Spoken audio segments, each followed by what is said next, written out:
네, 돌봄교회 수요 모임에 오신 여러분 반갑습니다. 네. 네. 어떻게 고난 주간인데 주님의 은혜 가운데 잘 보내고 계신가요? 네. 할렐루야. 네. 원래 교회는 언제나 예수님의 고난과 부활을 묵상하며 살아야 합니다.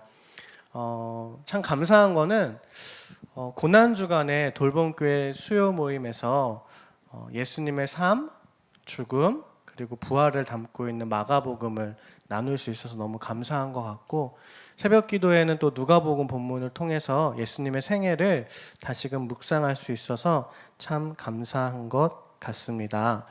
네, 오랫동안 신앙생활 해오신 여러분들에게 오늘의 내용도 많이 들어본 본문일 것 같아요.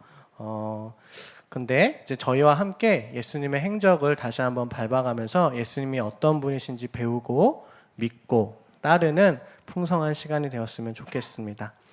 네, 우리는 마가복음을 통해서 뭘 배우고 있죠? 마가복음의 대주제가 제가 뭐라고 말씀드렸죠? 하나님의 나라. 아멘. 오늘 다시 첫째 주 본문으로 돌아갈 뻔했어요. 네, 하나님의 나라라고 말씀드렸습니다. 복음은 예수 그리스도로부터 시작되었고, 복음의 내용은 하나님의 나라입니다.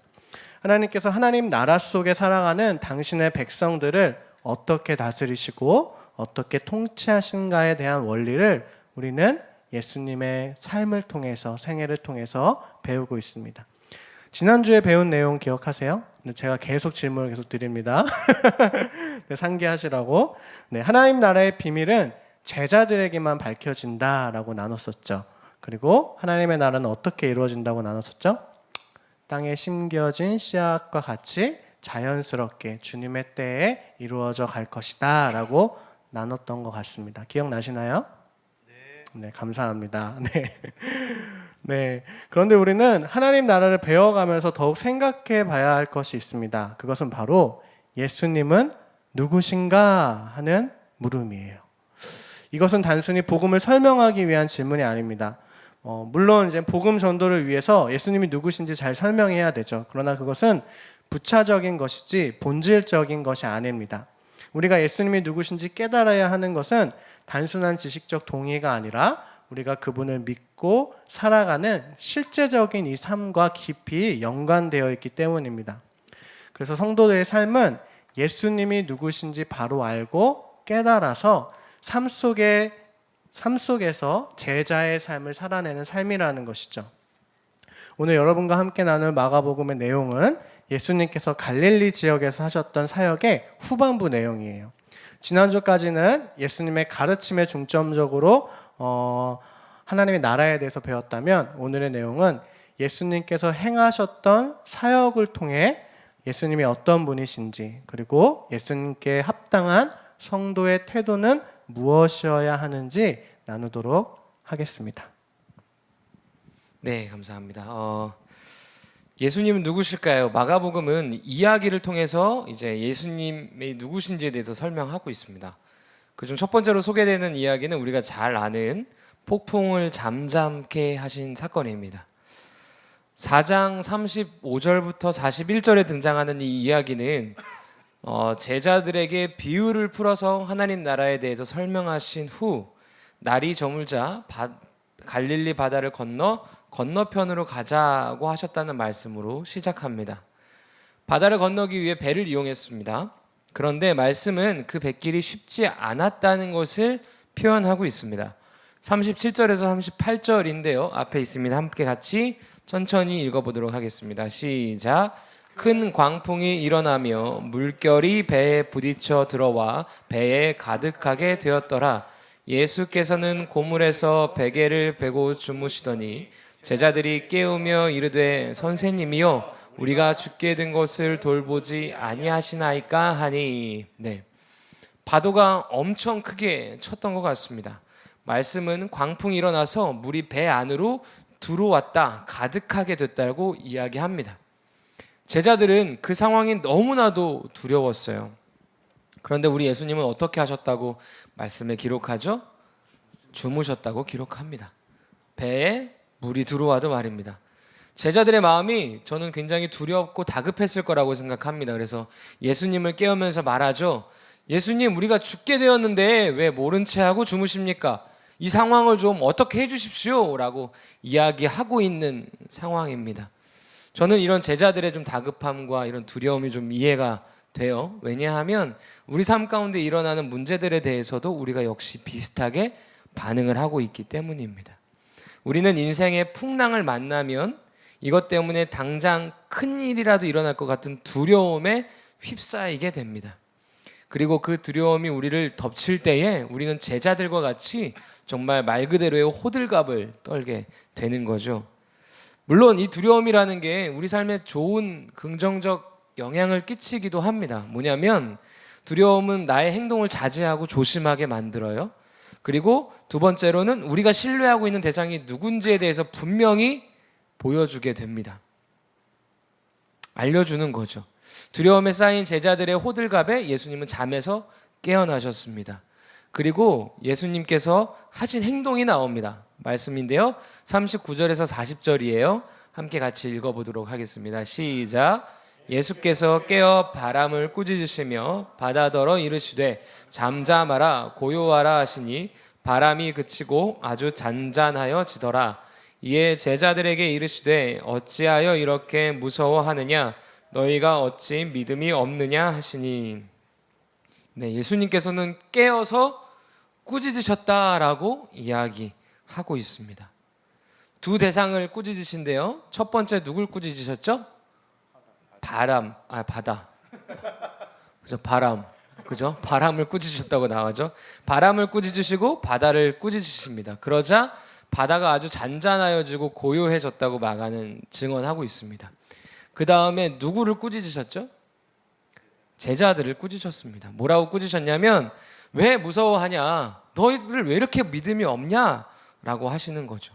사실 제자들은요, 방금 전까지 예수님께서 병든 자를 고치시는 걸 경험했던 자들입니다. 그러니까 예수님 입장에서는 엄청 답답하셨던 거예요. 야, 너네들이 이걸 보고도 나랑 있는 게 그렇게 두렵냐? 나랑 있어도 이렇게 두렵냐? 이 정도로밖에 나를 신뢰하지 못하냐? 라고 꾸짖으셨던 거죠. 꾸짖음을 당한 제자들의 반응이 어땠을까요?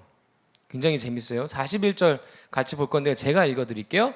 그들이 심히 두려워하여 서로 말하되 그가 누구기에 바람과 바다도 순종하는가 하였더라.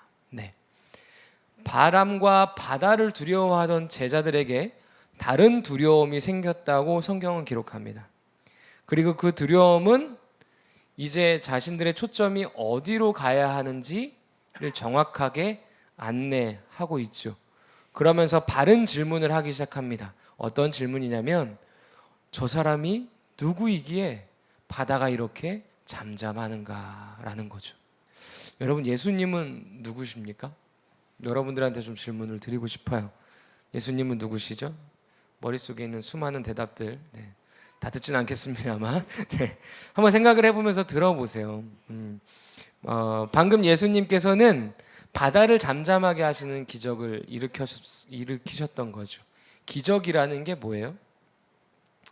우리가 일반적으로 알고 있는 자연 법칙을 넘어 역사하는 초월적인 힘, 즉 우리는 이야기하기를 창조주 하나님의 개입하심을 기적이라고 이야기합니다.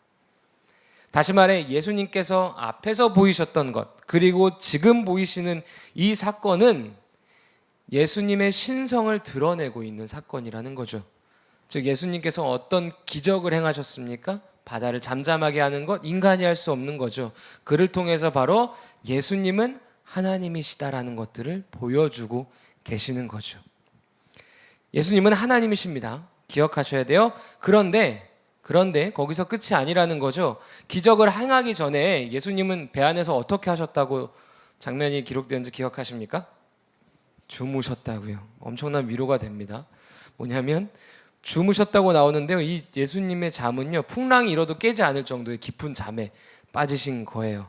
엄청 피곤하셨던 것 같습니다. 빡빡한 사역 스케줄, 긴 여정에 지쳐서 잠든 예수님의 모습은 너무나도 인간적이죠. 그분은 자는 척하는 게 아니에요. 제자들 한번 골려 먹어주자, 내가 자보자 이랬다는 게 아닌 거죠. 정말 주무셨던 거예요. 제가 이 사실이 위로가 된다고 이야기한 것은 예수님도 피곤을 이길 수 없었던 인간의 한계를 짊어진 분이구나라는 사실 때문입니다. 예수님은 참 하나님이신 동시에 참 인간이셨던 거죠. 바람도 바다도 잠잠하게 하실 수 있는 존재가 왜 자신의 피로를 짊어지고 계셨던 걸까요? 우리는 계속 이런 질문을 해야 합니다.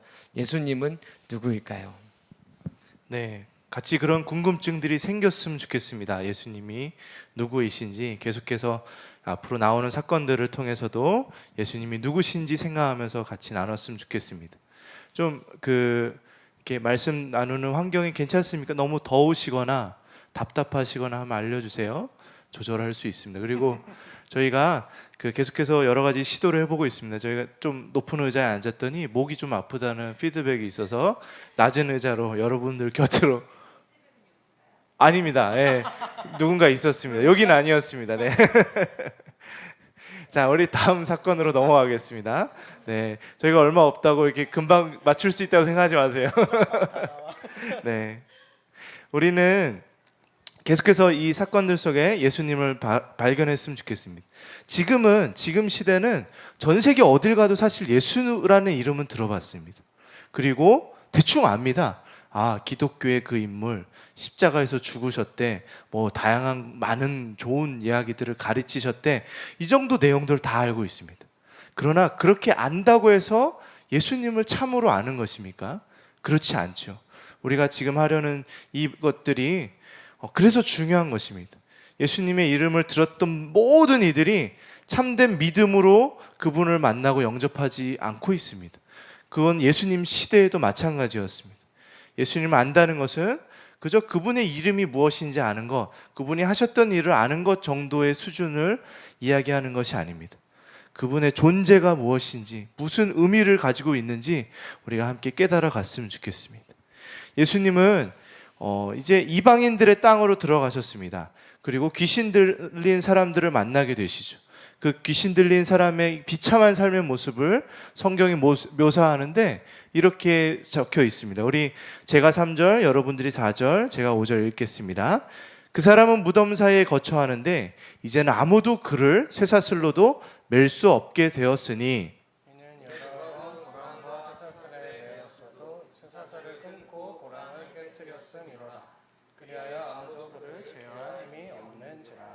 밤낮 무덤 사이에서나 산에서나 늘 소리 지르며 돌로 자기의 몸을 해치고 있었더라. 귀신이 힘을 행사하는 목적은 파괴에 있습니다. 하나님께서 자신의 형상대로 정말 소중하게 지으신 이 인간을, 그 사람을 상하게 하는 것이죠. 그뿐만 아니라 사람 이외의 그 모든 많은 피조물들을 상하게 하고 파괴하는 것이 사탄의, 우리의 적의 그 행동 목적입니다. 지금도 계속해서 그런 일들이 일어납니다. 사회적으로 고립시키고 또 그 사람을 통제할 수 있는 엄청난 초인적 힘을 가지고 파괴하고 있습니다. 인간성이 파괴된 이 현대 사회의 모습은 우리 안에 여전히 역사하고 있는 이 적들의 영향력, 이 악의 영향력들을 우리는 실제로 보고 있는 것이죠. 그 귀신 들린 사람이 예수님께 막 달려왔습니다. 그리고 절하면서 괴롭히지 말아달라고 소리를 지르기 시작합니다. 예수님은 그 귀신들에게 너 그 사람에게서 나와라 라고 명령하십니다. 그 귀신의 이름이 군대라고 소개되고 있습니다. 그 단어가 무엇이냐면 이 당시 로마군의 가장 큰 단위를 소개할 때 하는 그런 단어였습니다. 약 6,000명 병사가량이 모여있는 그 군대 단위, 그 가장 큰 규모의 그런 군대였던 것이죠. 딱 그 정도 숫자 6,000명의 귀신이 들어있다라는 것을 강조하는 것이 아니라 그만큼 많은 귀신이 이 한 사람에게 들어가 괴롭히고 있다라는 이야기입니다. 그리고 예수님의 이 신적인 권능으로 그 귀신들을 명하자 그 사람에게서 떠나가서 돼지떼, 옆에 있던 돼지떼에 들어가고 모두 바다를 향해 달려가 죽게 되는 일이 일어나게 됩니다. 앞서 곤수 목사님이 말씀하셨듯이 기적은 예수님의 신적 권능을 보여줍니다. 아, 이분은 정말 하나님이시구나 라는 것을 보여주는 것이죠. 예수님은 다양한 기적을 행하셨어요. 그러나 대부분의 경우는 예수님은 그 기적을 통해 자신을 드러내려고 하지 않고 오히려 감추고 숨기려고 하셨습니다. 그 이유가 있습니다. 왜냐하면 기적을 보고 사람들이 예수님을 보고 예수님이 누구신지를 깨달아야 되는데 사실 그렇게 되지 않을 경우가 훨씬 많다는 것을 예수님은 경험적으로 그리고 미리 그 지성을 가지고 알 수 있으셨던 것이죠. 사람들은 특히 유대 사람들은 메시아라는 그 어떤 선입견이 있었습니다. 정치적 왕이 오셔서 자기들을 구원해 줄 거다.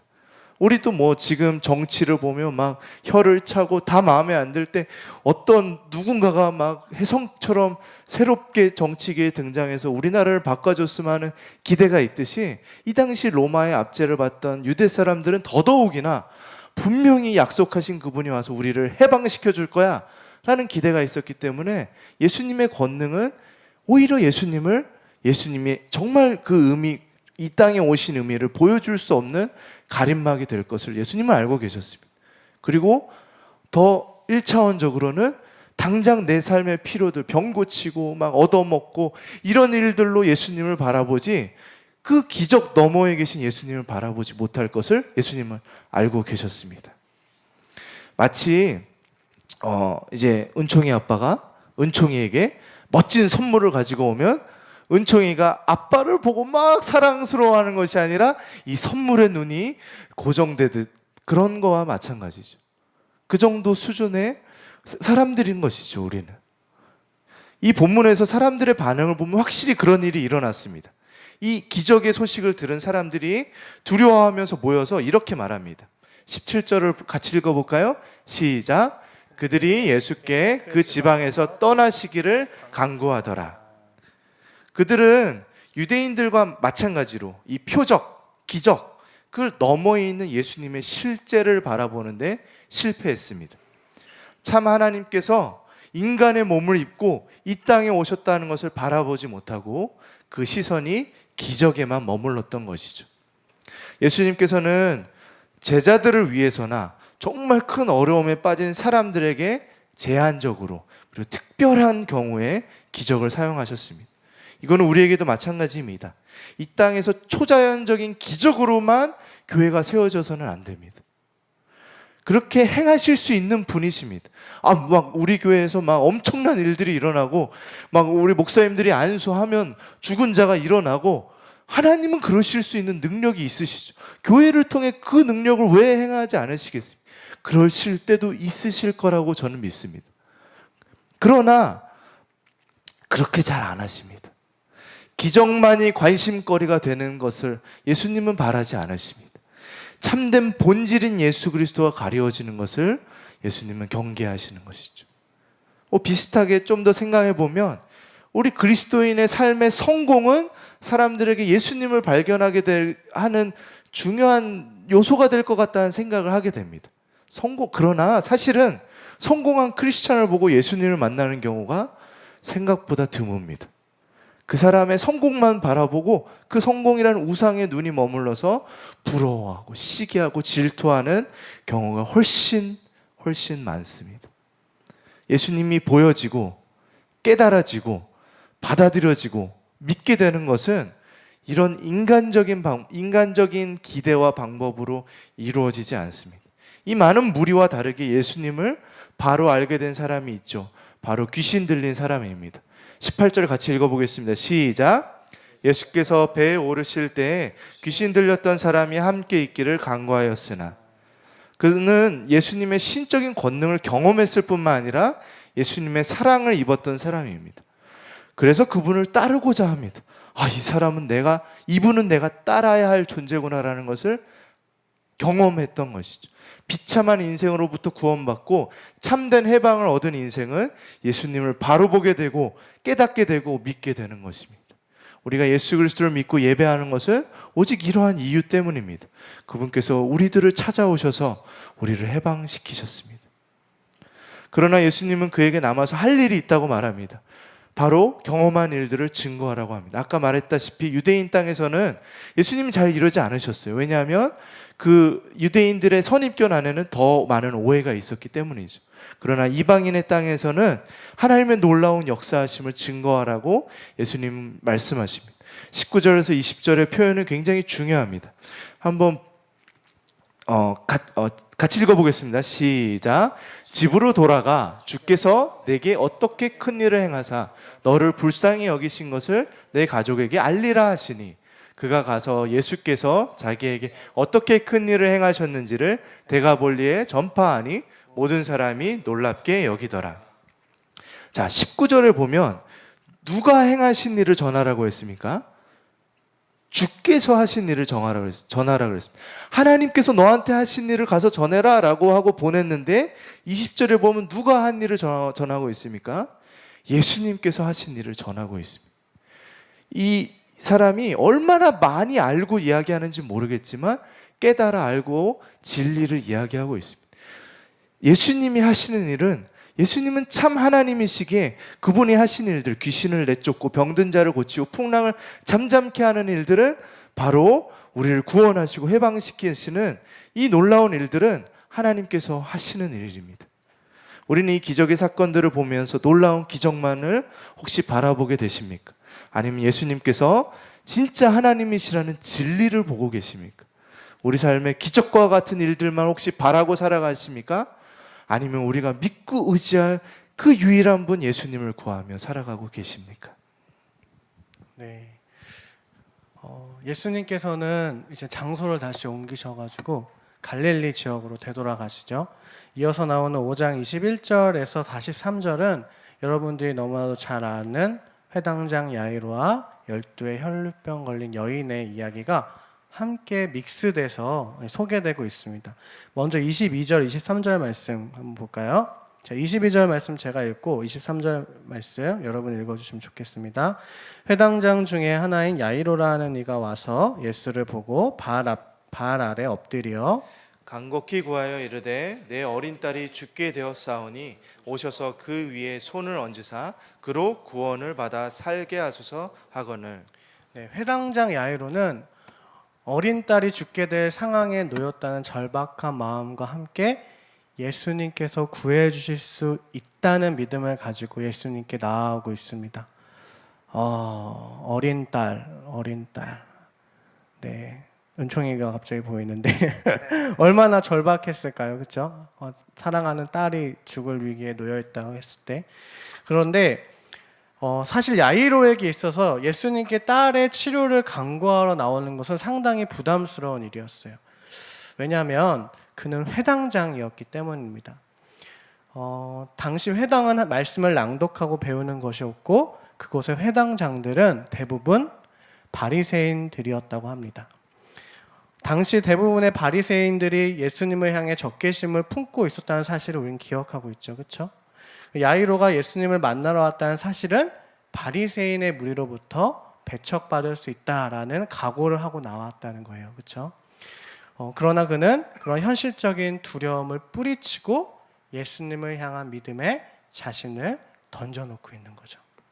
이러한 야이로의 모습을 본 예수님께서는 야이로와 함께 그의 집으로 향하게 되십니다. 그런데 이 사건이 채 마치기도 전에 야이로의 집에 가시던 길목에서 예수님께서는 많은 무리들에게 둘러싸이게 돼요. 그러면서 또 다른 사건과 마주하게 됩니다. 그 사건이 뭐죠? 12의 혈루병 걸린 여인과의 만남인 것이죠. 12년 동안 피가 멈추지 않고 하혈하는 병에 걸렸던 여인이 예수님께 나왔던 것입니다.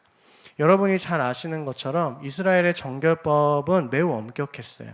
피가 유출되는 병에 걸린 거는 정말 저주받을 그러한 취급을 받았고, 그리고 이스라엘 사회에서 아주 사회의 그냥 암적인 존재였던 것이죠. 그녀 입장에서 한번 생각해 봅시다. 내가 원해서 얻은 병도 아니고 12년 동안 이유 없이 혈루병 걸려서 힘들게 생활한 것도 억울한데 사회에서조차 환영을 받지 못하니 그녀의 인생이 얼마나 기구하고 힘들었겠습니까? 그녀는 정결치 못한 부정한 자로 12년을 살았고 10이라는 숫자는 여러분들도 잘 아시다시피 완전수예요. 고칠 수 없는 병이라는 거죠. 그렇죠? 그것은 그녀가 사람들에게 다가갈 수 없는 큰 장벽이 되었습니다. 정결하지 못한 그녀가 누군가를 만지게 되면 그 사람도 더럽혀진다는 인식 때문이었어요. 그런데 그녀가 많은 사람들이 모인 곳에 등장을 하게 됩니다. 와, 되게 의미가 있는 것 같아요. 죽으면 죽으리라. 돌팔매질을 당할 각오를 하고 예수님을 향해서 그들을 해치고 또 해치고 뚫고 해서 예수님께 나아오는 것이죠. 그래, 예수님이라면 나를 건지실 수 있을 거야. 예수님이라면 나를 치료해 주실 수 있을 거야 하며 나아오는 것입니다. 우리 27절부터 29절 말씀인데요. 제가 한번 읽어보겠습니다. 예수의 소문을 듣고 무리 가운데 끼어 뒤로 와서 그의 옷에 손을 대니 이는 내가 그의 옷에만 손을 대어도 구원을 받으리라 생각함일러라. 이에 그의 혈루 근원이 곧 마름에 병이 나은 줄을 몸에 깨달으니라. 결국 그녀의 믿은 대로 병 고침을 받게 됩니다. 그런데 그 순간 예수님께서는 자신의 능력이 그녀에게 나간 것을 아셨어요. 많은 무리들 속에 둘러싸였으니까 예수님께서 한두 명하고만 이렇게 부딪히셨겠습니까? 막 수많은 사람들과 옷깃이 스치고 손이 닿고 그랬을 텐데 예수님께서는 여인이 치유받은 것을 순간적으로 아시고 누구냐라고 질문을 던지시죠. 33절 말씀입니다. 여자가 자기에게 이루어진 일을 알고 두려워하여 떨며 와서 그 앞에 엎드려 모든 사실을 여쭈니. 그녀는 예수님의 능력이 자신을 깨끗게 했음을 알고 놀랐지만 자신이 치유받은 사실에 대해 아시고 물으시는 예수님을 보며 더 깜짝 놀라게 됩니다.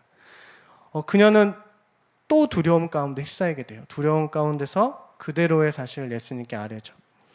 12년 동안 아무도 보이지 않는 깜깜한 동굴 속에 비참하게 살면서 자칫 군중들에게 둘러싸여 죽임을 당할 수 있는 그런 두려움을 안고 예수님께 나아왔지만 이제 병고침을 받고 예수님 앞에 참된 두려움을 경험하게 됩니다.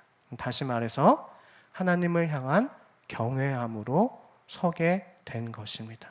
그녀는 확실히 깨닫고 믿게 되었어요. 바로 예수님은 하나님이시구나라는 사실에 대해서 말입니다.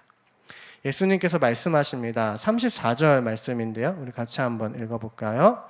자, 시작. 예수께서 이르시되 딸아 내 믿음이 너를 구원하였으니 평안히 가라. 내 병에서 놓여 건강할지어다. 네, 참 이 말을 듣는 그 소녀의 마음이 12년 동안 얼어붙었던 그 마음이 순식간에 녹아내렸을 것 같아요. 어떻게 그 이름을 부르시죠? 딸아 하는 거예요. 와, 그토록 따뜻했던 음성, 와, 아무도 나를 이렇게 불러준 적이 없었는데 딸아 하시면서 이야기를 시작하세요. 그동안 그 한맺혔던 그 마음이 순식간에 탁 녹아내렸을 것 같아요. 예수님 그녀의 믿음을 인정하시고 이제 구원을 선포하십니다. 헬라어로 이제 소조에라는 단어인데요. 이건 병을 고친다는 의미와 함께 구원한다라는 의미를 담고 있습니다.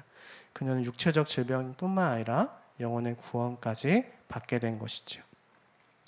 다시 이제 이야기 또 계속 진행돼야 돼요. 이제 어떤 이야기로 나아가야 되죠? 어디로 향해 가는 길이었죠? 야이로. 예, 회당장 야이로를 향해서 나아가게 됩니다. 그런데 야이로의 딸을 고치러 가는 중에 야이로 회당장의 마음은 이제 고침을 받을 수 있었을 거야. 이게 기대함에 부풀어 있었을 텐데 갑자기 이 혈루병 여인이 들어오면서 야이로의 집사람들이 와서 이렇게 얘기하는 거예요. 딸이 죽었습니다 라고 이야기하는 거예요. 이 죽었다라는 말을 들었을 때 야이로의 다리가 팍 풀려버렸을 것 같아요. 더 이상 소망이 없구나. 이제 끝났구나. 예수님이라도 이제 어쩔 수 없겠다라고 이제 쫙 모든 것을 포기해버리는 것이죠. 그런데 36절 말씀에서 예수님께서 이렇게 말씀하십니다. 예수께서 그 하는 말을 곁에서 들으시고 회당장에게 이르시되 두려워하지 말고 믿기만 하라 하시고, 다시 한번 이 두려움이라는 주제와 믿음이라는 주제가 연결이 되고 있어요. 어떻게 죽음이라는 두려움 속에서 다시 믿음으로 나아갈 수 있습니까? 바로 예수님이 어떤 분인지 우리가 알 때, 예수님이 하나님이시는 것을 믿을 때에 가능한 것입니다. 예수님께서는 그의 수제자와 야이로와 야이로의 아내를 데리고 그 딸이 있는 곳으로 나아가시죠. 그리고 이곳에서 또다시 이스라엘의 정결법을 뒤집어 엎습니다. 죽은 시체를 만지시는 거예요. 시체를 만진다는 것은 부정함이 전염되는 것이기 때문에 예수님도 부정할 수밖에 없게 되는 것이었는데, 예수님께서는 사랑의 손길로 아이의 손을 붙잡고 일으켜주세요. 십자가의 원리가 또 여기서 나오는 거죠. 우리의 죄는 그분께 전가되고 그분의 생명이 우리에게 전가되는 놀라운 이 십자가의 능력이 다시 한번 나타나는 것입니다. 예수님께서는 달리다굼, 소녀야 일어나라 라고 선포하십니다. 소녀는 즉시 일어나 걷고 먹으면서 예수님께서 주신 생명력을 이제 나타나게 됩니다. 아니 대체 예수님이 누구시기에 이런 일이 가능하단 말입니까? 피 흘리는 부정함, 죽음의 부정함을 이기시고 오히려 정결케 하시는 그분의 능력은 오직 정결함의 근원 되시는 하나님의 능력이 아니고서는 불가능하다는 것입니다. 병을 고치고 죽음을 이기고 회복시키는 것은 창조주 하나님 외에는 불가능한 것이라는 것이죠. 따라해 주시면 감사하겠습니다. 예수님은 하나님이시다. 그분이 우리 아버지시다. 네, 감사합니다. 네, 감사합니다. 바쁘신 것 같아요, 예수님께서. 그죠? 갈릴리 바다도 건너가셨다가 지방도 가셨다가 다시 갈릴리 오셨다가 이제 오늘 스토리의 마지막 종착지 고향을 향해서 가십니다. 고향을 향해서 가시는 이야기 6장 1절에서 6절까지 나오는데요.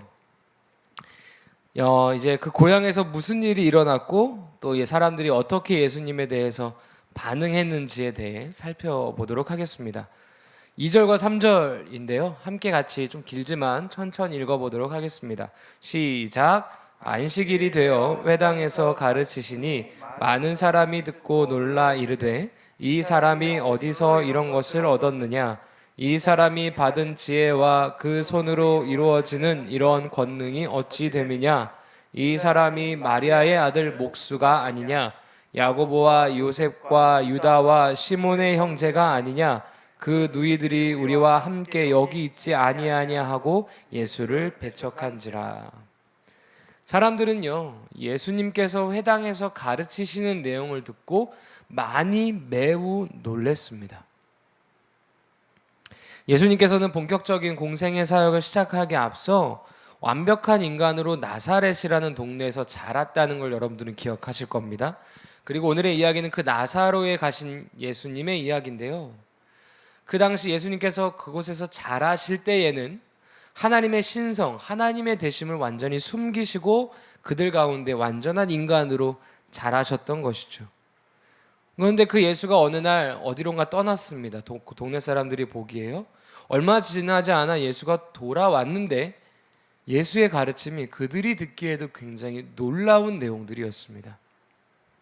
그런데 문제는 그들은 그 놀라운 이야기를 들었지만 믿음으로는 나오지 못했다는 사실입니다.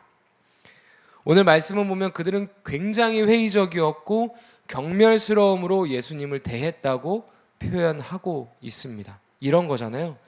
야, 제가 그냥 목수였는데 내가 저 형제 자매들 내가 다 아는데 쟤네들 어떤 사람인지 내가 다 아는데 그렇게 저렇게 대단할 말 할 리가 없잖아. 어디서 저런 얘기를 주워 들어온 거야? 라면서 불신하는 마음이 그 자리에 이렇게 그 안에 자라났던 거죠. 이런 하나님의 아들 예수님을 향한 불신은 예수님 존재 자체에 대한 반항과 공격으로밖에 표출될 수 없었던 것입니다. 그래서 예수님께서는 4절에서 이렇게 이야기하시는데요. 제가 읽어드리겠습니다. 예수께서 그들에게 이르시되 선지자가 자기 고향과 자기 친척과 자기 집 외에서는 존경을 받지 못함이 없느니라 하시며, 네. 예수님께서는 하나님의 말씀을 전하시는 선지자의 역할을 하셨던 겁니다. 선지자라는 것은 이스라엘 백성들에게 굉장히 익숙한 사람이었죠. 많이 들었던 거예요. 그러나 예수님은 단순히 선지자만은 아니셨습니다.